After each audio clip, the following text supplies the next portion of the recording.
नमस्कार। कभी सोचा है कि एक पेड़ कैसे बढ़ता है या हमारा फोन कैसे काम करता है? इन सारे सवालों का जवाब केमिस्ट्री में छिपा है। आज हम उन्हीं बेसिक कॉन्सेप्ट्स को समझेंगे जिन पर ये पूरी की पूरी दिलचस्प दुनिया टिकी हुई है। समझिए कि ये हमारी नींव है और अगर ये मजबूत हो गई तो आगे सब कुछ एकदम आसान हो जाएगा।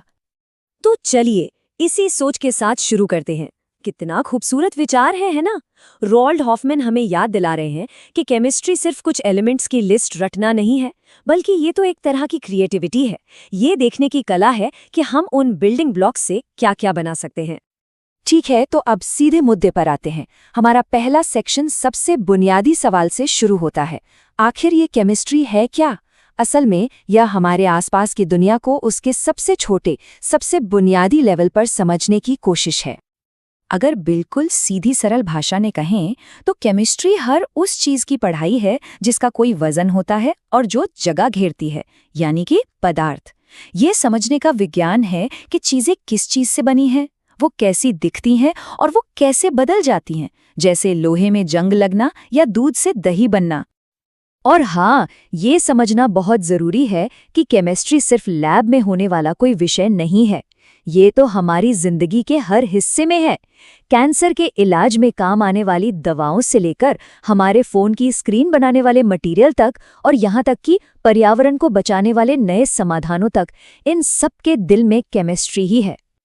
चलिए अब आगे बढ़ते हैं। अब जब हम ये जान गए हैं कि केमिस्ट्री क्या है, तो आइए उस चीज के बारे में बात करते हैं जिसका वो अध्ययन करती है, यानी पदार्थ। और देखते हैं कि वैज्ञानिक इसे कैसे अलग अलग हिस्सों में बांटते हैं। तो पदार्थ क्या है? बहुत आसान है। कोई भी चीज जिसमें थोड़ा भी वजन हो और जो थोड़ी भी जगह घेरती हो, वो पदार्थ है। मतलब हमारे हाथ में जो पेन है, जो पानी हम पीते हैं, और तो और जिस हवा में हम सांस लेते हैं, ये सब के सब पदार्थ के ही उदाहरण हैं। और ये पदार्थ हमें मुख्य रूप से 3 रूपों में मिलता है। ठोस चीजों में इसके कण एक दूसरे से कसकर चिपके होते हैं और बस अपनी जगह पर ही कांपते हैं। तरल में कण थोड़े ढीले होते हैं, एक दूसरे पर फिसल सकते हैं, तभी तो वो बहते हैं। और गैस में कण तो एकदम आजाद होते हैं और जहां भी रखो उस पूरी जगह में फैल जाते हैं। अब देखिए, सारा पदार्थ एक जैसा नहीं होता। हम इसे 2 बड़ी श्रेणियों में बांट सकते हैं। एक होते हैं शुद्ध पदार्थ, जैसे कि पानी या सोना, जिनकी बनावट हमेशा हर हाल में एक जैसी रहती है। और दूसरे होते हैं मिश्रण, जैसे चाय या हवा, जिनमें अलग अलग पदार्थ किसी भी अनुपात में मिले हो सकते हैं। आइए इस वर्गीकरण को थोड़ा और गहराई से समझते हैं। शुद्ध पदार्थ या तो तत्व हो सकते हैं, जैसे तांबे का तार, जिसमें सिर्फ और सिर्फ तांबे के ही परमाणु होते हैं, या फिर वो यौगिक हो सकते हैं, जैसे पानी, जहां हाइड्रोजन और ऑक्सीजन के परमाणु एक फिक्स अनुपात में जुड़ते हैं। वहीं दूसरी तरफ मिश्रण समांगी हो सकते हैं, जैसे हवा, जिसमें सब कुछ इतनी अच्छी तरह मिला होता है कि हम फर्क नहीं बता सकते, या विषमांगी, जैसे पानी में रेत, जहां आप दोनों चीजों को साफ साफ अलग अलग देख सकते हैं। किसी भी चीज का अध्ययन करने के लिए हमें उसे नापना तौलना पड़ता है ना? वैज्ञानिकों को भी एक सटीक और एक जैसी भाषा की जरूरत होती है, और विज्ञान की यही भाषा है मापन। ये हमें चीजों को मात्रा के हिसाब से समझने में मदद करती है। अब जरा सोचिए, अगर भारत में कोई वैज्ञानिक किलोग्राम में तौले और अमेरिका में कोई पाउंड में, तो कितनी गड़बड़ होगी। इसी कंफ्यूजन से बचने के लिए दुनिया भर के वैज्ञानिक एक ही सिस्टम का इस्तेमाल करते हैं, जिसे एसआई सिस्टम कहते हैं। इसमें 7 बेसिक यूनिट्स हैं, जैसे लंबाई के लिए मीटर, वजन के लिए किलोग्राम और समय के लिए सेकंड। इससे ये पक्का हो जाता है कि सब एक ही भाषा बोल रहे हैं। यहाँ एक बहुत जरूरी बात समझनी है। द्रव्यमान और भार, ये दोनों एक ही चीज नहीं है। द्रव्यमान का मतलब है किसी चीज में पदार्थ कितना है, और ये कभी नहीं बदलता, चाहे हम कहीं भी चले जाएं।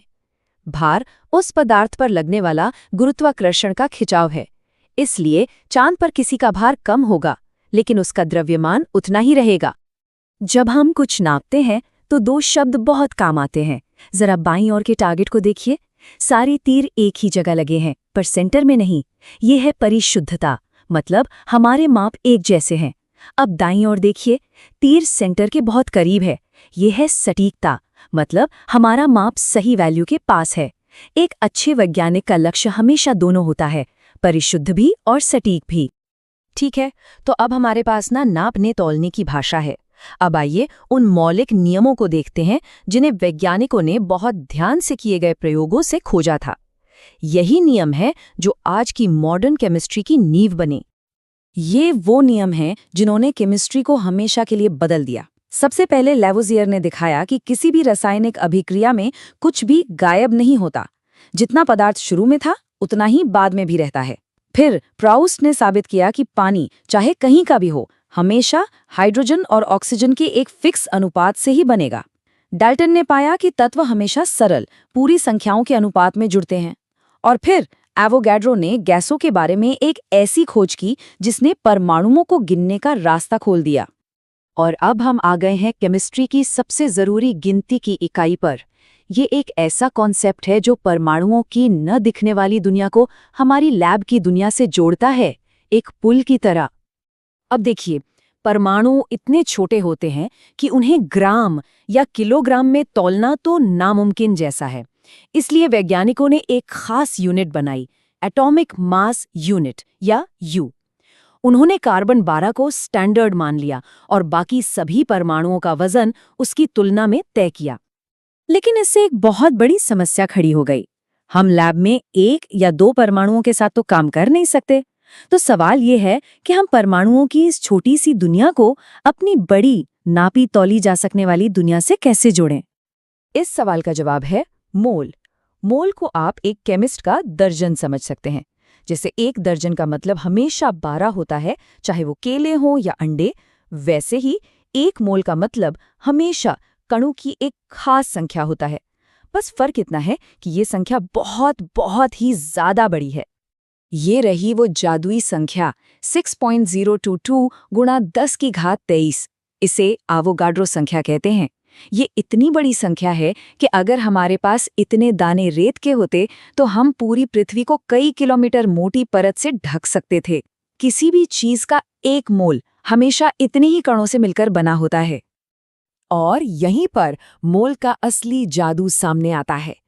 ये परमाणुओं की यू वाली दुनिया और हमारी लैब की ग्राम वाली दुनिया के बीच एक पुल बना देता है। किसी भी चीज का एटॉमिक मास यू में जितना होता है, ठीक उतनी ही संख्या ग्राम में उसके 1 मोल का वजन होती है। तो अगर पानी के 1 अणु का द्रव्यमान 18 यू है, तो पानी के 1 मोल का द्रव्यमान ठीक 18 ग्राम होगा। कमाल की बातें हैं ना? ठीक है, तो अब हम अपने आखिरी पड़ाव पर हैं। आइए देखते हैं कि ये सारे कॉन्सेप्ट्स, पदार्थ, मापन और मोल, एक साथ मिलकर हमें रासायनिक अभिक्रियाओं की गणना करने में कैसे मदद करते हैं। इस फील्ड को स्टोइकियोमेट्री कहते हैं, जो असल में रासायनिक व्यंजनों का हिसाब किताब है। एक संतुलित रासायनिक समीकरण को आप एक रेसिपी की तरह देख सकते हैं, जो मोल में लिखी गई है। ये हमें बता रही है कि मीथेन का 1 मोल ऑक्सीजन के 2 मोल के साथ पूरी तरह से रिएक्ट करके कार्बन डाइऑक्साइड का 1 मोल और पानी के 2 मोल बनाएगा। मोल की वजह से हम एकदम सटीक भविष्यवाणी कर सकते हैं कि हमें कितना अभिकारक चाहिए और उससे कितना उत्पाद बनेगा। ये अनुपात हमेशा फिक्स रहता है। तो ये था केमिस्ट्री के कुछ बुनियादी कॉन्सेप्ट्स का एक छोटा सा परिचय। हमने पदार्थ से शुरू करके मोल तक का सफर तय किया है। ये ज्ञान सिर्फ एक शुरुआत है, एक नींव है जिस पर केमिस्ट्री की पूरी खूबसूरत इमारत खड़ी है।